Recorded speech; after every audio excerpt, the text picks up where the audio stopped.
O programa Saber Direito desta semana é com o professor Sérgio Camargo. O curso é sobre direitos humanos. Tem dúvidas sobre o assunto? Mande um e-mail para nós, saberdireito@stf.jus.br. E você também pode estudar pela internet. Basta acessar o www.tvjustiça.jus.br. Olá, eu sou o professor Sérgio Camargo, então vamos dar continuidade às aulas sobre políticas públicas para a diversidade. No encontro de hoje, nessa segunda aula, vamos tratar da evolução dos planos nacionais de direitos humanos que o Brasil resolveu estabelecer. Nós já estamos na terceira versão do Plano Nacional de Direitos Humanos. A primeira versão foi em 1996, a segunda versão do PNDH2 foi em 2002 e a terceira e última e vigente versão do Plano Nacional de Direitos Humanos de número 3 foi em 2009. Podemos perceber que houve realmente uma boa evolução do PNDH2 para o PNDH3. Então percebemos que o Plano Nacional de Direitos Humanos de número 1, estabelecido em 1996, não trouxe nenhuma política pública ou orientação normativa legiferante para a comunidade LGBTT, lésbicas, gays, bissexuais, transexuais e transgêneros. Mas do Plano Nacional de Direitos Humanos número 2 para o Plano Nacional de Direitos Humanos número 3, nós não só tivemos previsões para esta minoria, como também percebemos uma boa evolução de 2002, do segundo Plano Nacional, para 2009, o terceiro e atual vigente Plano Nacional de Direitos Humanos brasileiro. Uma das premissas do PNDH3, que vamos agora nos referir aos Planos Nacionais de Direitos Humanos, por PNDH 1, 2 e 3. Relembrando aos colegas que nos assistem que o PNDH3 é o que está em vigor desde 2009. Bom, integrar, aprimorar mecanismos de participação existentes. A partir de uma evolução do movimento social, de luta de pessoas por direitos civis, voltados à questão da orientação sexual, voltado para a diversidade sexual, alguns governos de estados e municipalidades criaram órgãos específicos para a defesa desta minoria, para a defesa de direitos humanos voltados aos LGBTT.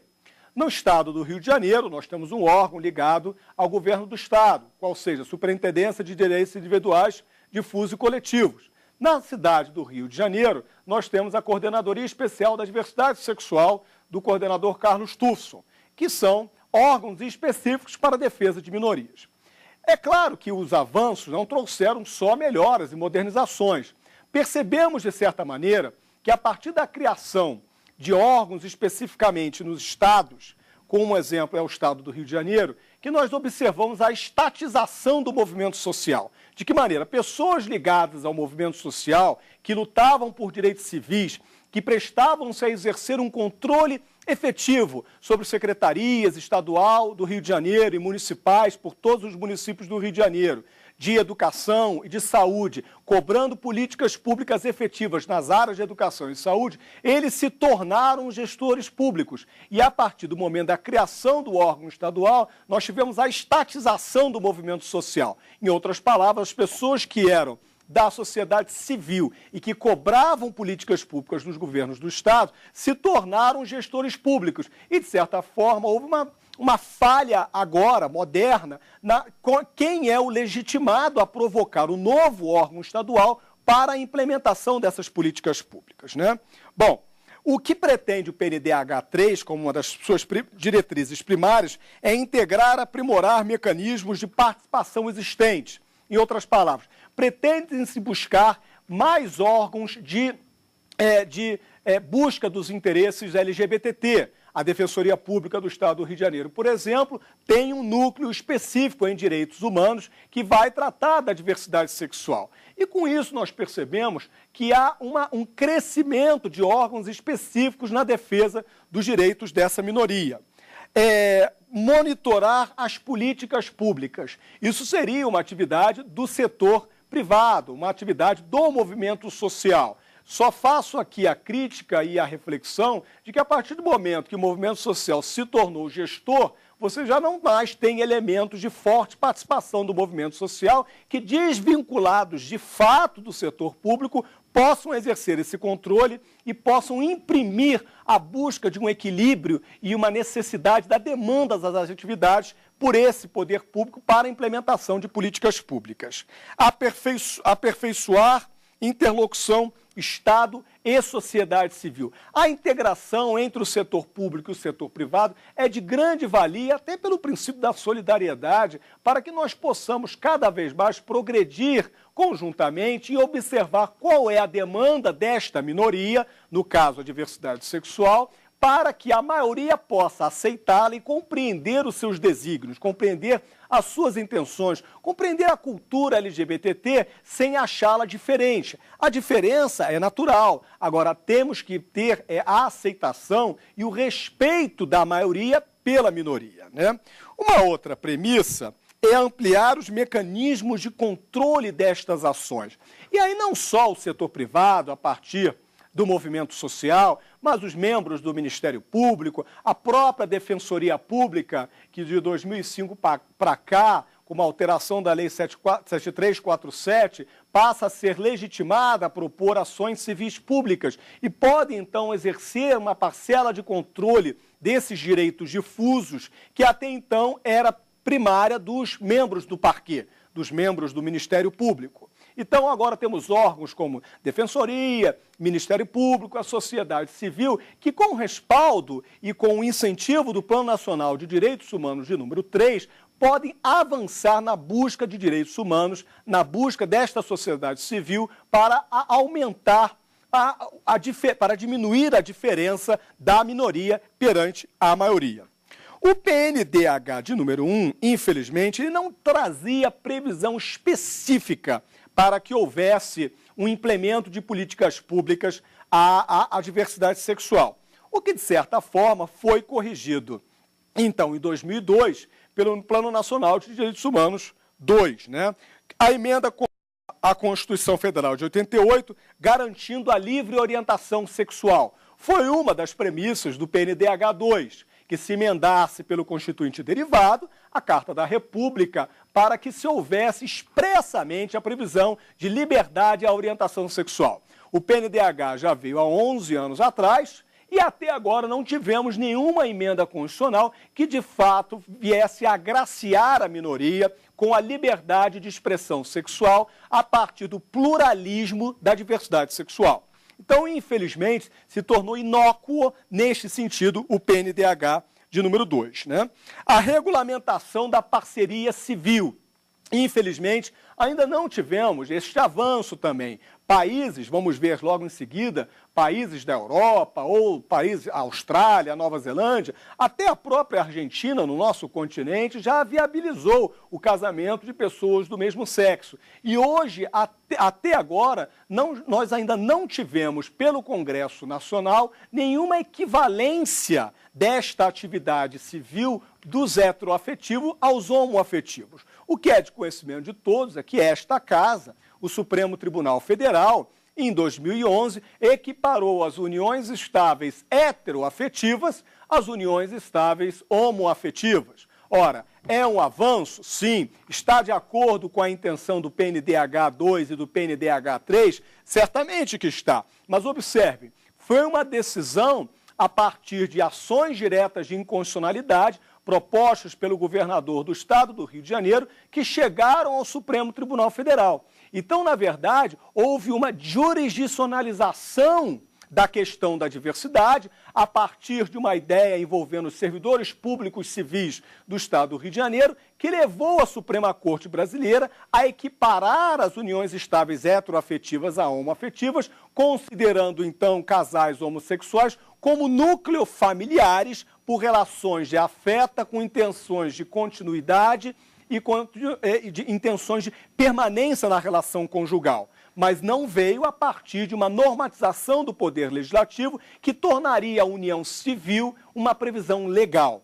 Então, infelizmente, nesse tocante, ainda não estamos no avanço que o Plano Nacional de Direitos Humanos estabeleceu, na verdade, desde 2002. Mas o Supremo Tribunal Federal simplesmente preencheu essa lacuna e não sendo, se os senhores se recordarem da aula anterior, não sendo o judiciário aquele que, por primazia, deve efetivar políticas públicas, mas apenas controlar os seus estándares, os seus parâmetros mínimos, o mínimo existencial não observado, que essa é a função do controlador, o Poder Judiciário, na prática, o Judiciário acabou por implementar uma política pública reconhecendo a equiparação da união estável homo à heteroafetiva, o que veio a gerar efeito dominó, várias normatizações de estados e municípios no sentido de diminuir as diferenças da minoria perante a maioria, né?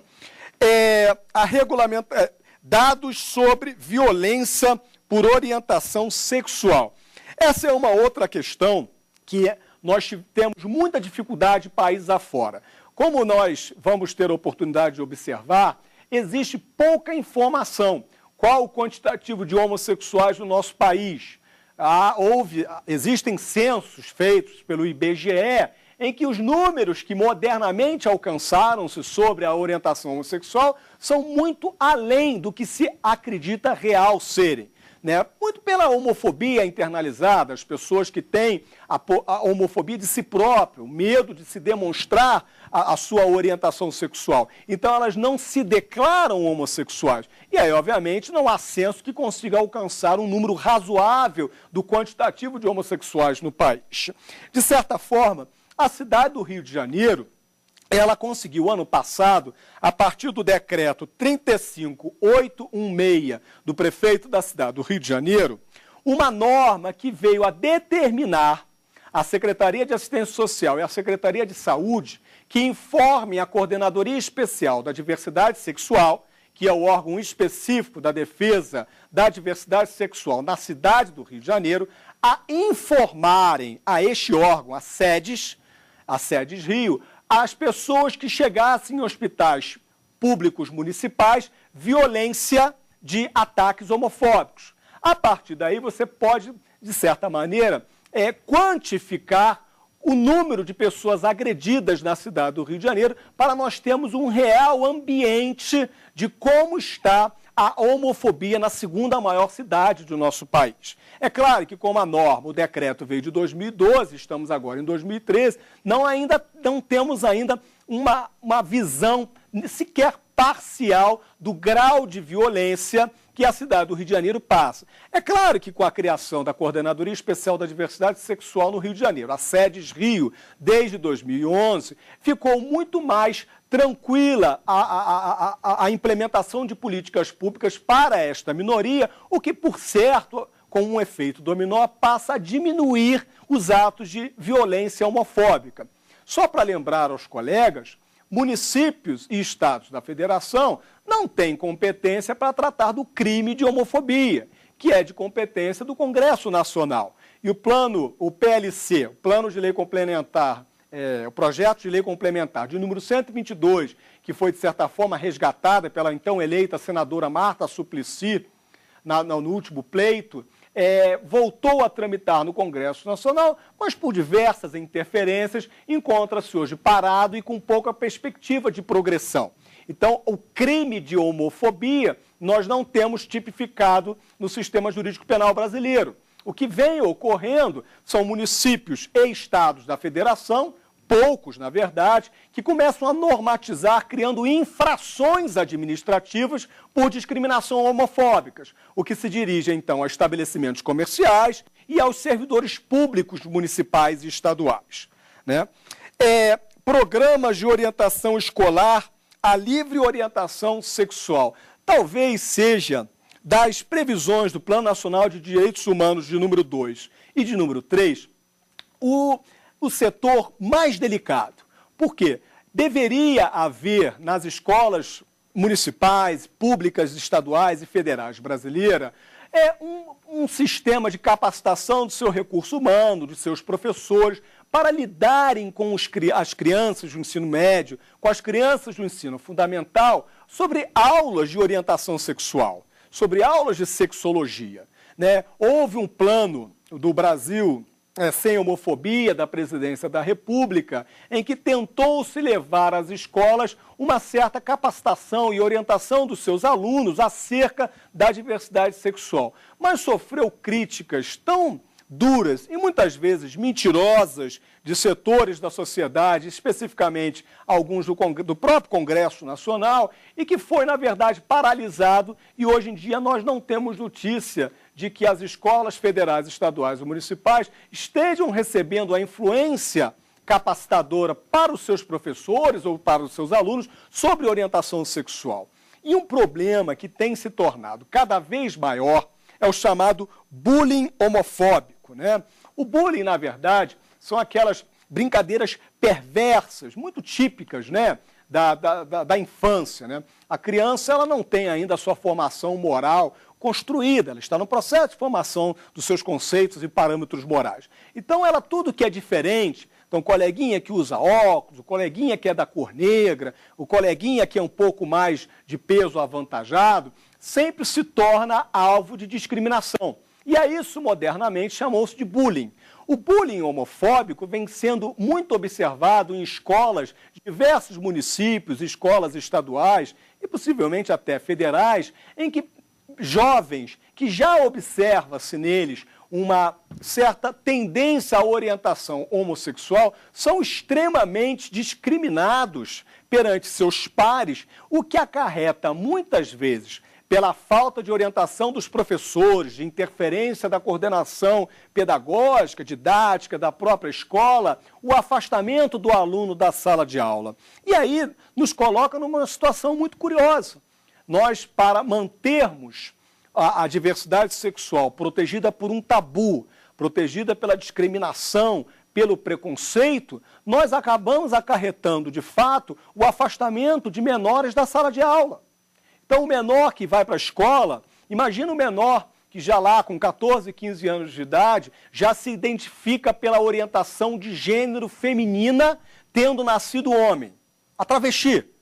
A partir do momento que ele assume a sua identidade de gênero feminina, não obstante ter nascido do sexo feminino, e começa a trajar-se ou a se comportar de forma feminina, ele vai ser o palco de bullying, de preconceito, de discriminação, de forma assustadora, a ponto de esvaziar a pessoa da sala de aula e ela sai da escola. E qual é o resultado que nós alcançamos com isso? Menores que deixam de se capacitar, com a falta de capacitação não conseguem aprender um labor, não trabalham, com a falta de trabalho vão se prestar a atividades do setor informal, onde não há uma segurança na recolhimento de carga trabalhista, recolhimento de carga tributária, recolhimento de carga previdenciária, e com isso você não ajuda o produto interno bruto do país. E a pessoa se torna o quê? Dependente das atividades sociais do governo. De certa forma, o que o preconceito faz? Mantém a pessoa na ignorância, evita o desenvolvimento do cidadão e cria para nós brasileiros como todo o quê? O dever de continuar gastando a nossa carga tributária para que aquelas pessoas que saíram da escola porque estavam sendo discriminadas, agora recebam ajudas assistenciais do governo. Então, para que fique claro a todos que nos ouvem aqui, a seguinte reflexão: queremos ser preconceituosos? Queremos discriminar pessoas pela sua orientação de gênero, pela sua orientação sexual? Não tem problema, porque quem paga somos nós. Somos a terceira carga tributária mais pesada do planeta. Os serviços são caríssimos no nosso país, porque é a forma primária do Estado a angariar recursos a partir da carga tributária. Então, um procedimento administrativo de inquérito policial para um jovem homossexual que é agredido na rua custa bastante caro. O jovem agredido na rua, ele vai para um hospital público, então custa o nosso dinheiro novamente. Então, queremos ser preconceituosos, queremos ser discriminatórios, não tem problema, porque quem paga somos nós, cidadãos brasileiros. Então, agora vamos ouvir a pergunta de um dos nossos alunos que quer tirar uma dúvida. Olá, professor. Meu nome é Areta. Eu gostaria de saber se os PNDH foram eficazes no avanço da integração da diversidade sexual no país. Olha, Areta, infelizmente houve sim algum avanço do PNDH 2 para o 3, quer dizer, de 2002 para 2009, as datas dos específicos PNDH 2 e 3, realmente houve um avanço. Houve um avanço mais de previsão do que o Plano Nacional de Direitos Humanos pretendia. Agora, a efetividade, em outras palavras, o alcance da previsão do Plano Nacional ao homossexual, ao pluralismo, à diversidade, à ponta da minoria, infelizmente, muito pouco se avançou. O que nós temos são pessoas bem intencionadas que, por óbvio, observando também o PNDH, nos seus executivos locais e regionais dos estados, começaram a implementar políticas públicas nesse sentido. Mas a efetividade do PNDH em território nacional, infelizmente, ainda é muito baixa, ainda é muito pequena.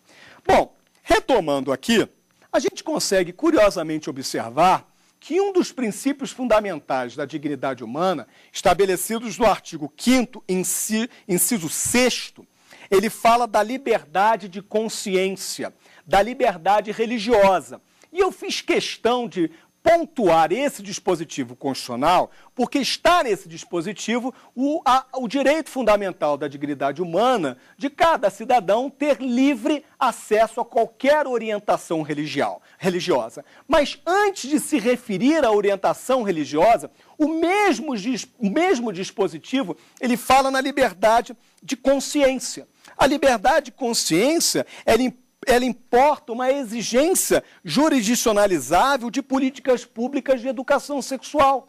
Então, exatamente, certos setores legislativos nacionais que são muito arraigados e presos a certas orientações religiosas, que são combatentes desta atividade de políticas públicas de educação acerca da orientação sexual, tem no mesmo dispositivo constitucional que defende a liberdade de religião, a defesa da liberdade de consciência.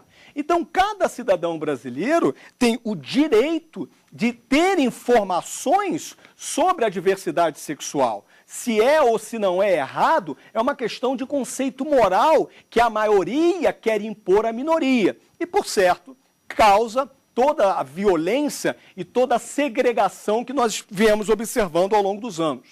A cidade do Rio de Janeiro, ela teve também a oportunidade de editar a portaria número 1, do dia 18 de maio de 2011, que tratou do bullying homofóbico, que torna uma infração administrativa a criança no ensino fundamental, que é da competência do município do Rio de Janeiro, as situações de discriminação e preconceito face aos menores, colocando os professores, os discentes, como os grandes gestores dessa dignidade humana, evitando, inibindo o bullying homofóbico para garantir o pluralismo da diversidade sexual. De certa maneira, você percebe, pelo menos na cidade do Rio de Janeiro, um certo avanço em que o índice de esvaziamento das escolas do município passou a diminuir a partir do momento em que professores e acadêmicos se tornaram ali vinculados à situação de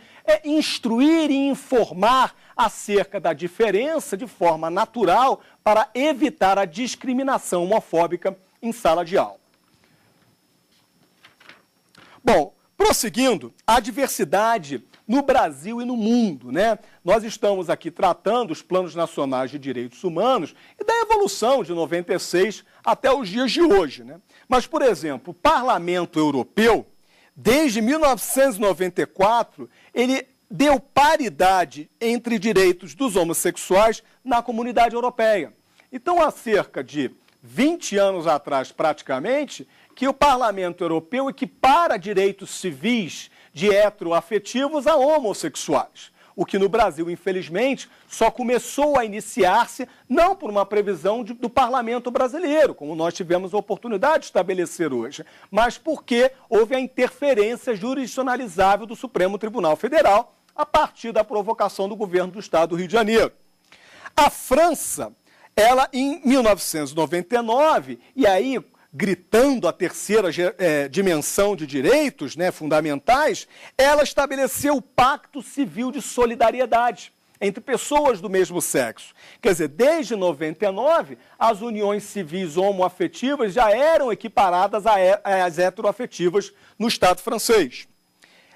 Na Holanda, o casamento homoafetivo foi normatizado em 2001, o que a Argentina fez agora em 2010 para 2011, e o Brasil, nós estamos na luta aqui de considerar a regra do artigo 226, parágrafos 3º e 4º, extensíveis aos homoafetivos também, porque há aí uma grande dissidência, tanto na jurisprudência como na doutrina, se a equiparação da união homoafetiva à união estável levaria como consequência a conversão da união civil homoafetiva no casamento. Existe forte jurisprudência em sentido negativo, em que não poderia haver casamento de pessoas do mesmo sexo. Então, essa evolução no Brasil, não obstante o nosso vizinho aqui argentino já ter consagrado essa ideia, nós ainda estamos um pouco distantes disso, né? Portugal também reconheceu as uniões de fato em 2001. Não obstante termos sido colonizados por Portugal e mantermos diversos tratados internacionais que nos vinculam ao Estado português, 12 anos passaram-se e nós ainda não tivemos uma lei originada do seu típico legislador, o Congresso Nacional, que estabelecesse o mesmo parâmetro. E o Brasil, nos dias 4 e 5 de maio de 2011, equipara, então, as uniões estáveis homoafetivas às heteroafetivas por 10 votos a 0, em que 2 dos votos dos ministros do Supremo fizeram ressaltar que entendiam equiparável a união estável heteroafetiva a homoafetiva, mas que não percebiam a possibilidade da conversão para o casamento. Então, não obstante os 10 votos favoráveis à equiparação da união estável hetero a homoafetiva, já titubeava à época a Suprema Corte Brasileira sobre a possibilidade ou não da conversão da união homoafetiva ao casamento civil, o que, por certo, criou uma dissonância sistêmica em toda a República. Existem estados em que os homoafetivos vão entrar com ações para a conversão da sua união estável em casamento e não vão conseguir, e outros estados que vai ser mais fácil conseguir. É óbvio que uma hora o Supremo Tribunal Federal vai ter que bater o martelo sobre a possibilidade ou não desta conversão, né? Agora, interessante a gente analisar que houve uma conferência em 2004, na Indonésia, que criou os chamados princípios Yogyakarta. São princípios de não discriminação, princípios de constituição de família, que tem por noção a dignidade da pessoa humana. É talvez um dos encontros mais recentes com impacto internacional que ocorreu na Indonésia, em que, dentre as premissas diversas que estabeleceu, eu resolvi pontuar o direito ao gozo universal dos direitos humanos. Então, retomamos a discussão que na aula passada iniciamos. O direito humano, os princípios da dignidade da pessoa humana, previstos como princípios fundamentais da nossa Carta Constitucional, eles transcendem a própria ordem jurídica interna. Então, é como se deixasse de ser uma mera liberdade do legislador e do gestor brasileiro a sua consideração ou não, por um valor maior de humanidade solidária. Então, temos de ter em mente que o estabelecido no artigo 1º, o princípio da dignidade da pessoa humana na Constituição Federal, ele vai traduzir um preceito que transcende a própria Carta da República, que sobrepuja-se ao próprio sistema constitucional brasileiro, devendo, por certo, ser observado. O outro é o direito à igualdade e à não discriminação. E batemos na mesma tecla, né? O direito à igualdade, como já disse essa casa, o Supremo diversas vezes, vamos tratar o igual igual e o diferente diferente quando a igualdade o prejudicar. Então, nós precisamos entender que as minorias, nesse momento, como tem sido feito em outros aspectos, né? A minoria negra, a minoria dos índios, que alcançou cotas para o serventualismo público federal, por um decreto da Presidência da República, ou do próprio governo do Estado do Rio de Janeiro, que estabeleceu através de decreta que o serventualismo público do Estado vai ter um número mínimo de negros e índios, quer dizer, são atos legiferantes para estabelecer políticas públicas de reigualar a minoria. Mas, infelizmente, isso não vem acontecendo na discriminação por orientação sexual com tanta eficiência. Por quê? que nós insistimos na ignorância, insistimos em manter a temática sobre o viés de um grande tabu. O direito à segurança pessoal, né?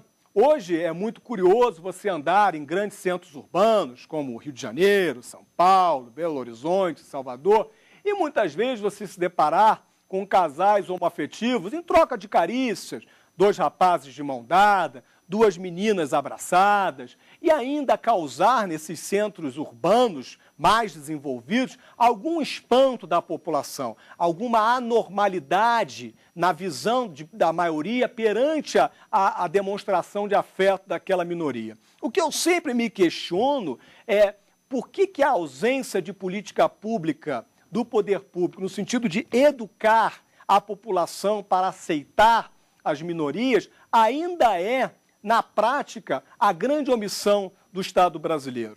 Por que isso?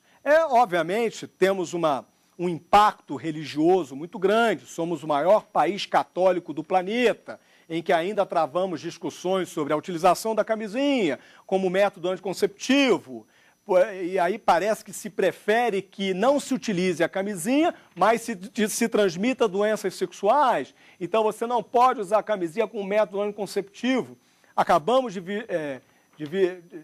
vivenciar o conclave, que é a escolha do novo pontífice do papado apostólico romano, e um dos 117 cardeais se declarou por foro íntimo impossibilitado de participar do conclave. Por quê? Porque ele tinha tido experiências homossexuais, homoafetivas com um menor de idade, com um menino menor de idade. O que nos leva a questionar se um cardeal da Igreja Católica mantém relações homoafetivas, realmente precisamos integrar sociedade civil, setor público e setores religiosos num momento de integração solidária para alcançarmos um ambiente comum, para que as pessoas possam exercer a sua liberdade de expressão sexual sem serem aviltadas na sua dignidade humana.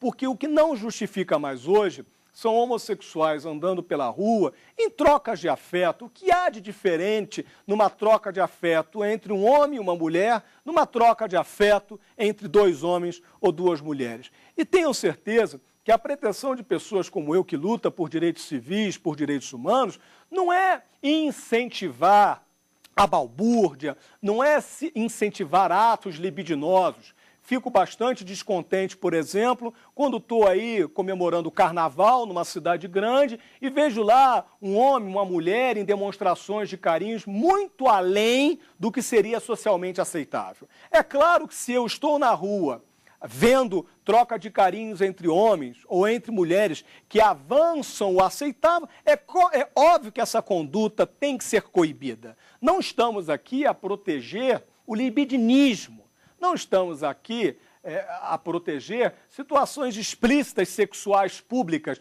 mas o direito de liberdade de expressão afetiva, de liberdade de expressão sexual, que todo cidadão brasileiro tem que ter o direito de exercer e não sofrer retaliações públicas por cidadãos que se acham no direito de dar lampadada nos outros no meio da rua por achar que a pessoa A ou B é de orientação homossexual, como tivemos a infelicidade de observar na Avenida Paulista, na cidade de São Paulo, há alguns anos atrás, né?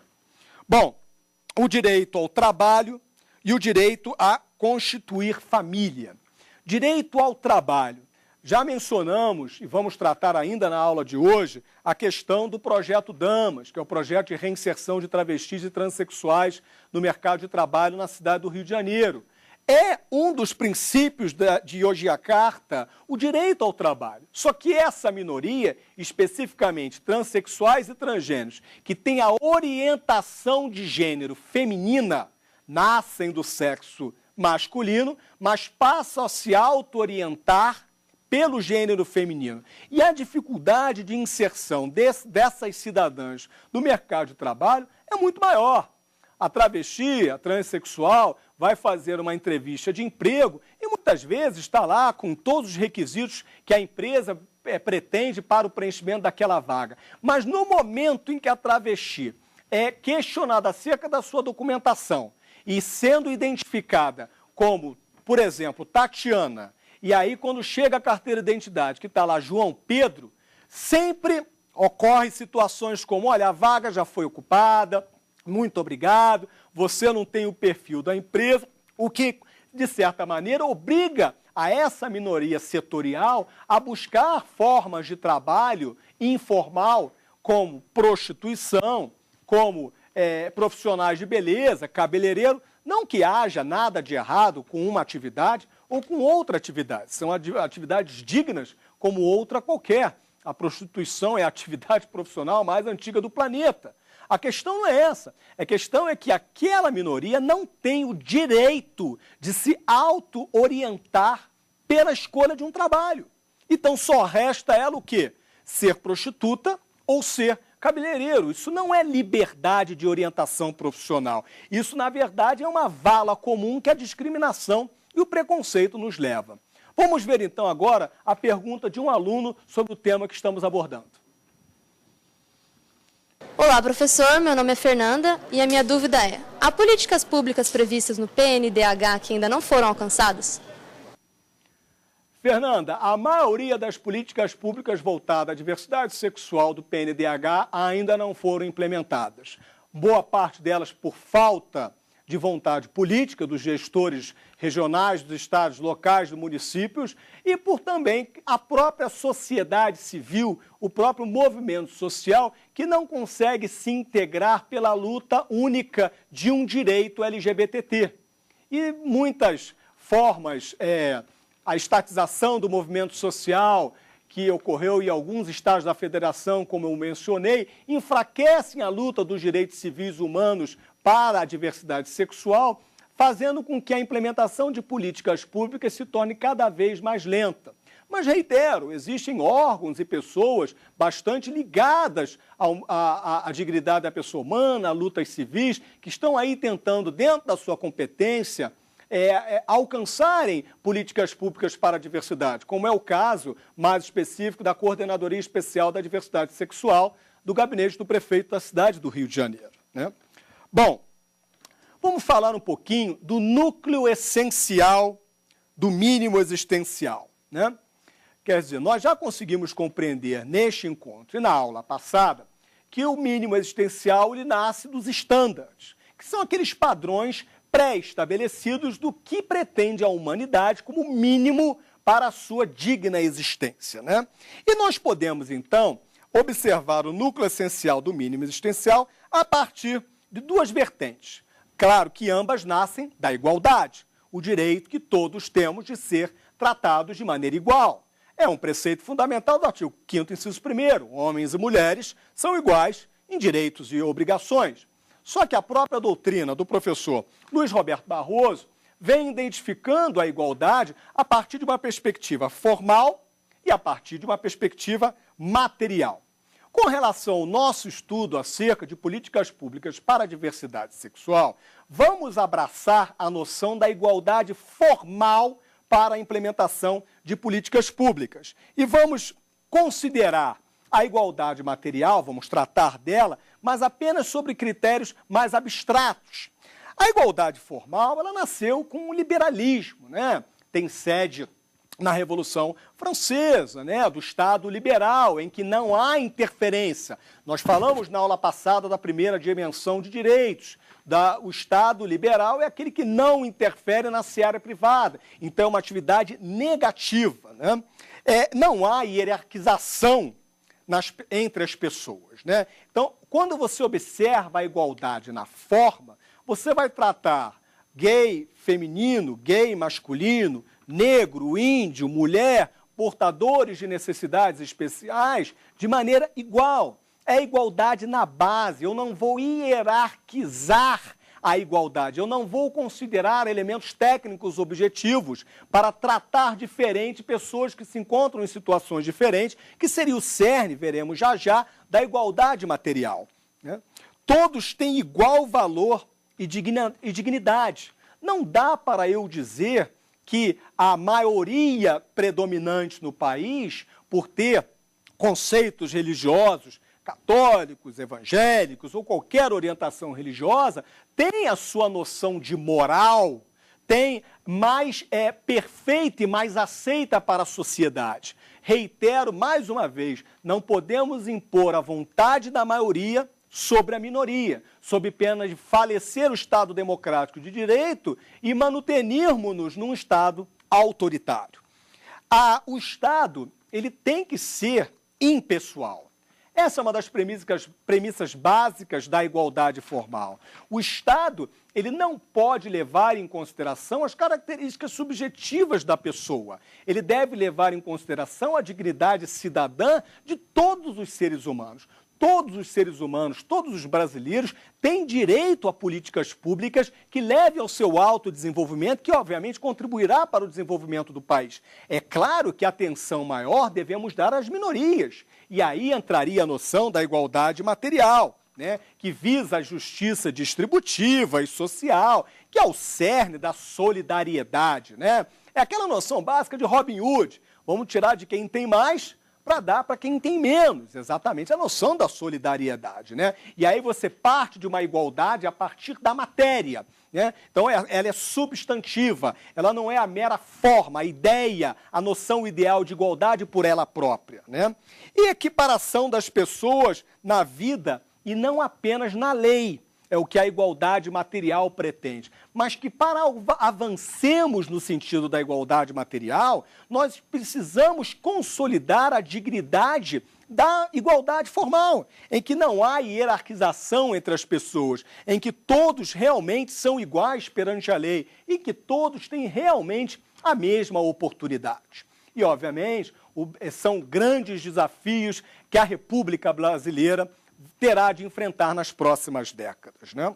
E agora nós podemos traçar um paralelo a partir de conceitos que já tratamos não só na aula passada, e que já estamos abordando também na aula de hoje, que seria a igualdade, a dignidade e a liberdade, né?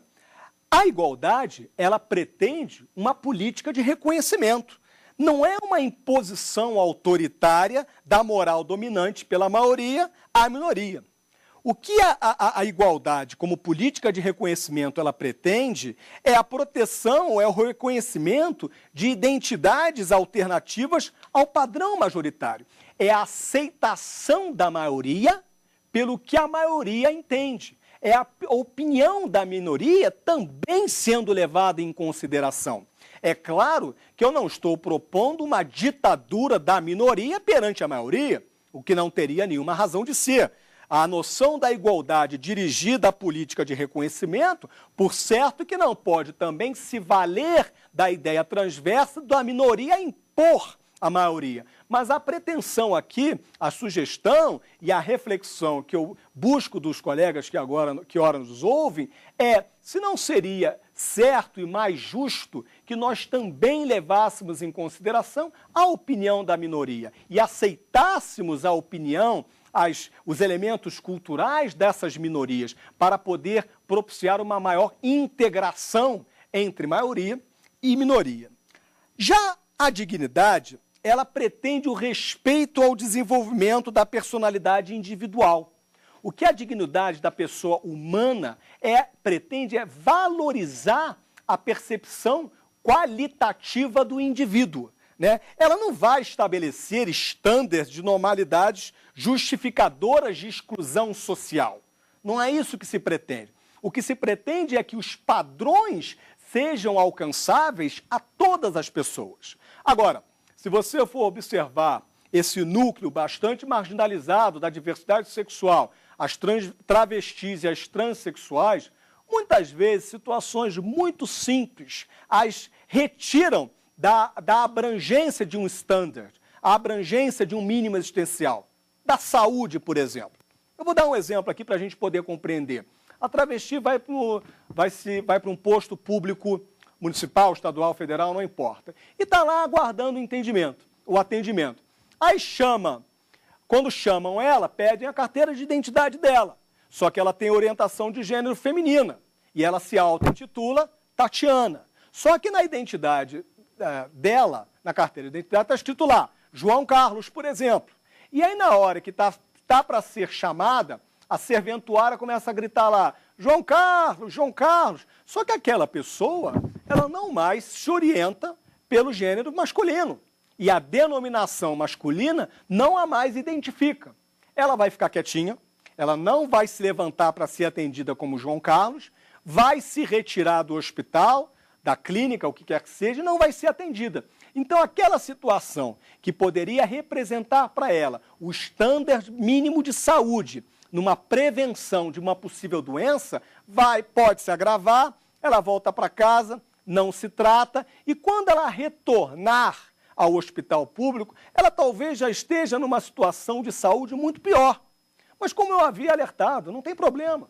Vamos continuar sendo preconceituosos, vamos continuar sendo discriminatórios com a comunidade LGBT, porque quem paga o custo do hospital público é a nossa carga tributária. Então, a mera ausência de sensibilidade, de se aceitar a dignidade daquela pessoa em ser chamada pelo nome social que ela pretende, está escrito na carteira de identidade de João Carlos, mas ela se auto-intitula de Tatiana. Se nós não conseguimos compreender, enquanto maioria, que essa minoria tem o direito de ter orientação de gênero como liberdade de sua expressão sexual, nós vamos pagar caro pela ausência do alcance dos estándares, no meu exemplo, a saúde, que evitaria uma doença mais severa, aquela travesti, que por ela ter sido chamada pelo nome de nascituro, a inibiu de ser consultada por um médico, fazendo com que o seu problema se tornasse mais sério e ela retornasse agora ao hospital para ficar lá internada por vários dias num tratamento muito mais severo e muito mais caro que a nossa própria carga tributária, quem está pagando. E se nós traçarmos também um paralelo da liberdade, a liberdade ela pretende oferecer condições objetivas para escolhas legítimas. Isso que é liberdade. Então, se considerarmos novamente essa parcela de minoria da diversidade sexual, as travestis e as transexuais, que por falta de acesso aos estándares, aos mínimos existenciais que deveriam ser garantidos não só pelo poder público, mas pela sociedade, a esvaziam da liberdade objetiva de terem uma orientação profissional. Na medida em que não conseguem galgar empregos pela sua qualificação técnica objetiva, por terem orientação de gênero feminina, enquanto que a sua identificação, a sua certidão de nascimento se apresenta com o gênero masculina, só restam a elas o quê? A prostituição e, mais uma vez, as atividades de beleza, ser cabeleireiro, por exemplo. E reitero, nada contra nenhuma das duas atividades, mas liberdade objetiva não é ter apenas uma ou duas opções, é ter todas as opções. Eu tive a opção de me tornar bacharel em direito, em ser advogado, fui gestor público. Eu tive liberdade. Agora, muitas travestis se formam advogadas, técnicas em enfermagem, engenheiras, e não têm a liberdade digna de uma atividade profissional objetiva. E vão parar, como elas mesmas dizem, na pista, na prostituição. Um julgado do ministro Carlos Veloso, no recurso extraordinário 16243, aqui do Distrito Federal, teve uma passagem bastante curiosa, que eu fiz questão de trazer a vocês. A discriminação que se baseia em atributo, qualidade, nota intrínseca ou extrínseca do indivíduo, como sexo, a raça, a nacionalidade, o credo religioso, é inconstitucional. Não podemos fazer distinções de cidadãos a partir de suas orientações religiosas, a partir de suas orientações políticas, a partir de orientações sexuais, sob pena, reitero, da consagração do autoritarismo da maioria sobre a minoria. O Plano Nacional de Direitos Humanos de número 3, ele ainda traz algumas outras premissas importantes para observarmos, né? Uma delas é a afirmação da diversidade para a construção de uma sociedade igualitária. Uma noção aqui que nós já havíamos traçado com alguma pormenoridade. Garantia do respeito à livre orientação sexual e identidade de gênero. Políticas afirmativas de promoção e respeito. E fico muito feliz em divulgar a vocês a Lei 13.833, do dia 16 de novembro de 2006, do Estado do Ceará, que passou a determinar que nos cursos de formação da Polícia Militar e da Polícia Civil fosse inserido na matéria de direitos humanos a questão da diversidade sexual. Então, bastante interessante a posição do Estado cearense, em que, no momento de formar seus policiais civis e policiais militares, os colegas já saem da formação com alguma orientação de como lidar com a homoafetividade, né?